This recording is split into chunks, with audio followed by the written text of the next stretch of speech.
So we've got answers like this. I don't have a people pleaser traits in me. I don't have that personality in me. I don't say yes to things like that. For me to go would mean that I have to be a performer. And I love performing, but not in my real life. Every time that is hard for us to say yes to something means something within us is talking. It's like, are you sure? Are you sure? Do you want to do it? You need to tune into the intention of why are you doing it? Why are you saying yes or why are you saying no? And frankly, I don't want you to come over to my house or do anything for me. Yeah. Out of obligation. Obligation. My plan and my family's plan for me to get into law, and then me quitting second year into university and deciding to pursue the arts. And that was extremely scary because not only did I have to prove it to myself that I could do it, but I had to prove it to my family. I have to make it.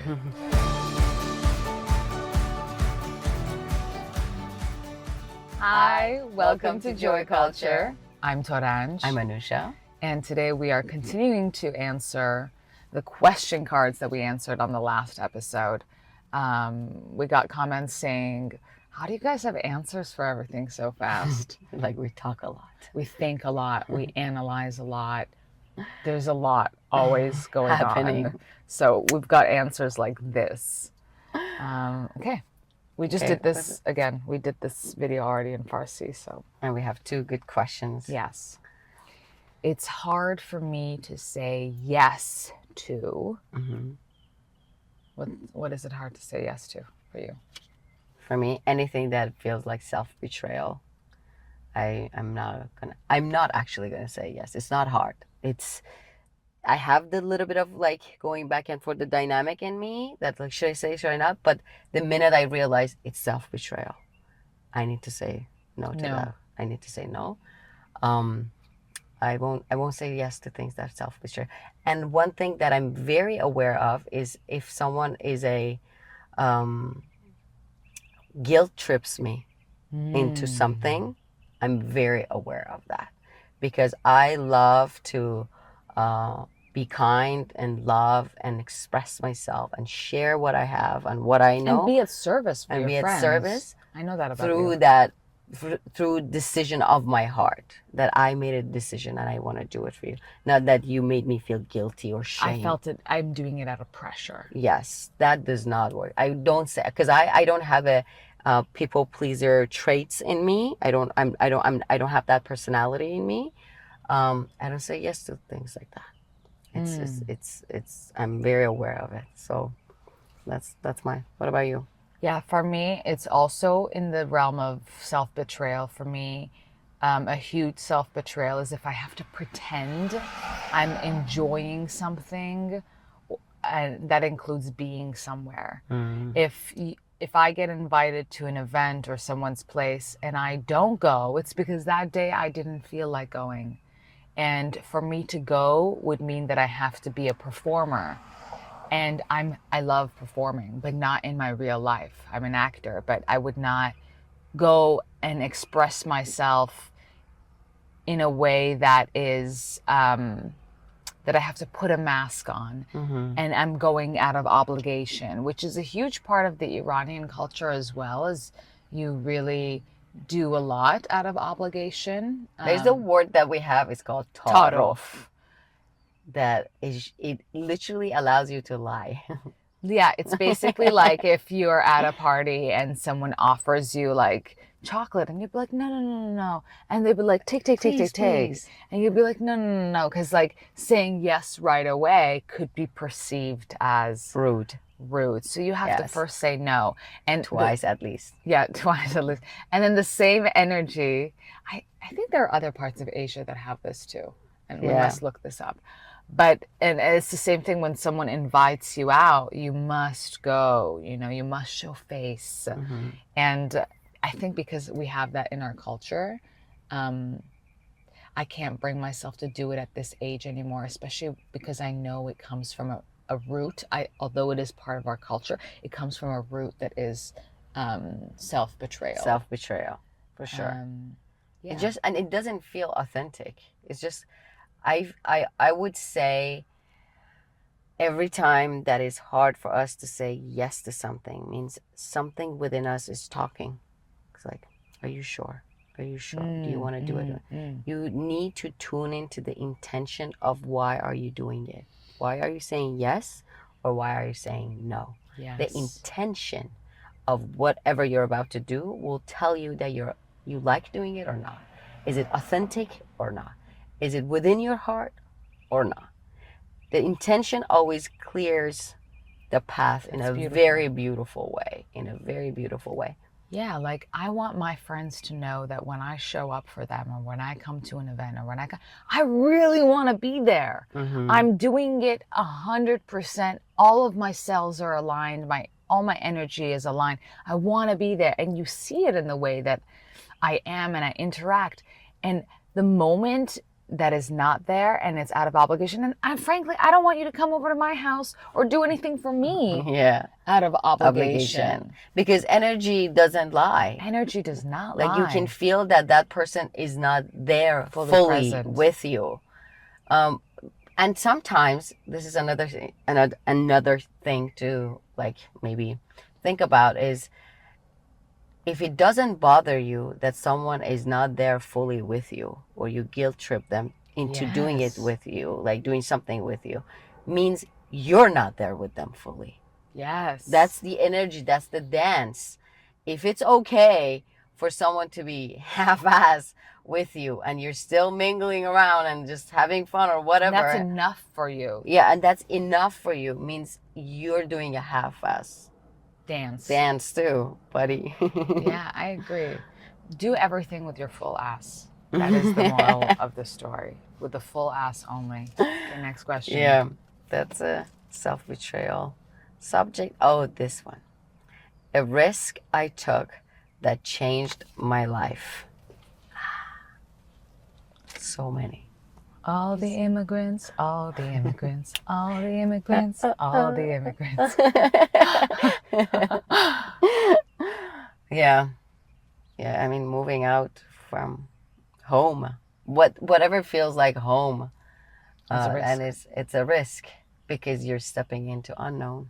Which is also where the juice is. Yeah, that's how we got created, from the unknown. Yeah, when I moved out from my city first to Tehran, and then my country to the UK, and then another time from UK to San Francisco, and then Los Angeles. Like I've done enough of like moving around, and every time you take a risk when you move out, you go to a new place, you don't know anyone, you don't know anything, you don't know the city. I didn't know even the language when I moved out. Then like again with my career acting, very risky. It's a very risky career. You think? I don't know. What do you think? So my whole life has been on a risk. Life is a risk. That's true. Yeah. Yeah, for me it was going from, it being my plan and my family's plan for me to get into law, and then me quitting second year into university and deciding to pursue the arts. And that was extremely scary because not only did I have to prove it to myself that I could do it, but I had to prove it to my family that I have to do it. Yeah. And that was it was like, I have to make it.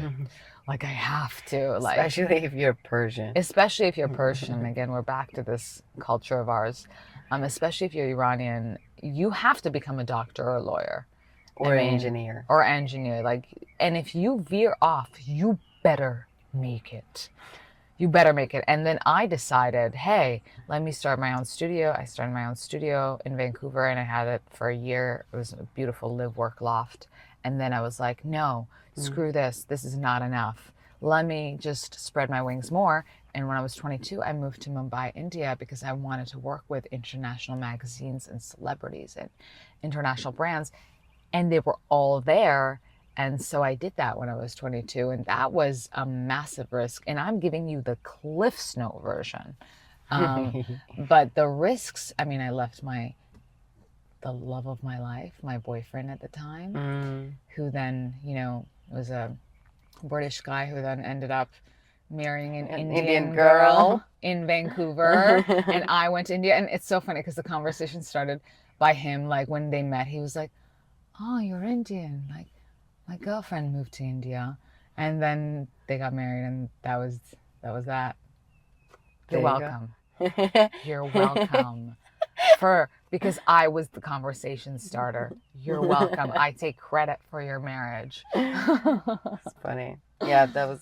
Yeah, that was a risk. I really loved the guy. Yeah. I did, and But something in you want to talk about that? Something in you, that intuition, I just knew that the person that that voice. I wanted to be was Explore. not going to develop in Vancouver, and he knew that too. Mm. He knew that too, and he knew that, like, although we would have a wonderful life together, I'm sure that there would be a part of me that would come back and wonder what could have been, Mm-hmm. and who I could have been. And the truth is, I'm very happy with who I am today, and I know it's because of the risks that I took, and it's because of not because of suffering greatly.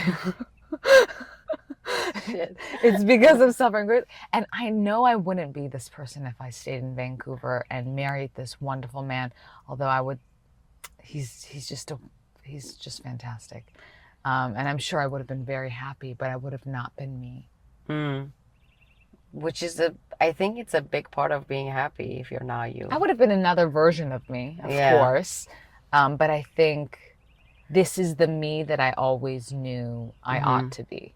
Yeah. And I took the risks. That there's an impulse in us. There's always this impulse, and it talks, and it never shuts up.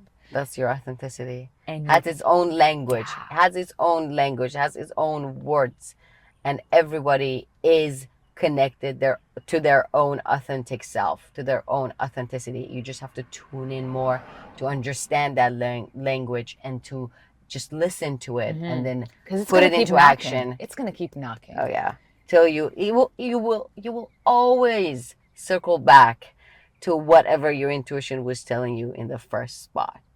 You will always circle back. And there's this thing about risking that we were talking about, that the word I wish I did it. I wish. It's very harming. It's very hurtful. It's very painful when you have so many wishes and you knew you were capable of doing something. You knew you had it in you. And you knew that authentic self was talking to you and was saying, go for it. Yes, this is what we want. This is how we want to expand the awareness. That's how we're doing, helping the consciousness. Yeah. With you moving around, with you exploring, with you stepping into the unknown and just like going for it. And you didn't. And you sit with this, I wish. I think is the most heavy thing. It's extremely that heavy. Exists. And I held the steam, you can say, for years, because I was supposed to be in India for 1 year, maybe 2 years, and I kept staying, and I stayed 10 years. And it was an extremely fruitful 10 years. But Anusha, I refused to put any art on my walls for 10 years, because every year I would say, this is the last year that I'm staying here. You didn't want to make it feel like home. I never made my apartment feel like home. If you came into my apartment, you would have thought that I had just moved in. Or you're about to move out. Or I'm about to move out, because I knew that I didn't want to be there. I knew that it was an important place. I loved being there for so many reasons, but it wasn't connected to where I ultimately wanted to be in my authenticity. And so, I never built my home. But I kept staying because I didn't listen to that authentic voice. I kept extending a year and a year and a year until it got to a point where I had established myself as a photographer and then an actor so much that people were like, are you insane that you're going to leave now? You're going to leave after, making you it have harder photographed for yourself. Everyone in the industry and you just started your acting career and it's taken off wonderful and you've worked with great studios and actors, and now you're going to go and be nobody in Los Angeles. Yeah. And, But that's what your authentic self wants. And I couldn't put the art on the wall.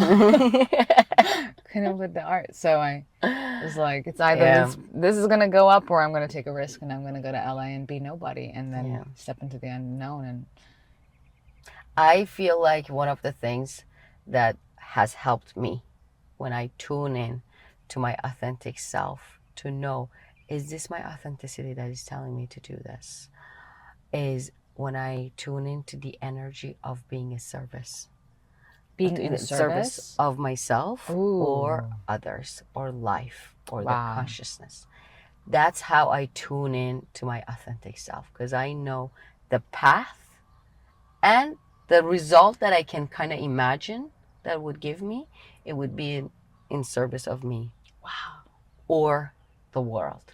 Which That's how ultimate, I tune in to my, like, that's one of the paths that I tune into my authentic self, that I know that's authentic. well, and the crazy thing is when you are in service of yourself, and I mean the highest expression of yourself. I'm not saying you're in service of your bad habits or addictions. That's But not when service, I know, actually. Yeah. but when you're in service of what is in alignment with your wellness, then you are more in service for the people around you and the world 100%. around you. So serving yourself serves others, which again goes back to the party we were talking about. If you go to that party and you don't want to be there, you're not in service to you and you're probably a party pooper. Yeah. You know, and that's what I tell people. I'm like, trust me, you don't want me there if I don't want to be there. You don't want me there. No, because not again, gonna be that's not fun. half-ass. It's half-assed, and me not being in service to me is not going to let me be in service to you. For sure, for sure. So Yeah. I think both of those questions led us to authenticity. Yeah, again, and our higher self. Isn't it interesting? I always think about this because I started my career as a fashion photographer, and fashion photography and advertising were always about aspirational content. Everything, models had to be aspirational, like you looked nothing like them. And of course, there's a lot of that still, of course. But everything was, you know, you looking at something that is unattainable and aspirational. Whereas now, because the consciousness has shifted more to being more authentic, now brands are going shit. Let's make sure that the people in our ads look like the people who are purchasing our products. Look like life. Look like life. Exactly. And let it be about authenticity rather than aspiration. Because people understand that energy. Yes. They tune into that energy. They trust that energy, even though we don't know what's that language, what is that oneness, but we trust it unconsciously without like even being really aware of it. Trust what? Trust the authentic self within a brand. When they yes, are authentic, yes. you trust it. Somehow you Yes. trust that. You don't know what it is. You don't know the language. I don't know what they did. But if they're authentic, you're like, I can trust these people. Exactly. Yeah. Okay. That was all for today. Thank you so much. If you like this video, if you feel like it's going to help someone, serve someone, or you just want to share it because it's fun, please share it, Do so. like it, and subscribe. Thank you. Bye. If this is the greatest video you've ever seen... Hey, let's just stick to like. Okay, fine. If you like this video, please subscribe. And remember to share, like, and turn on notifications.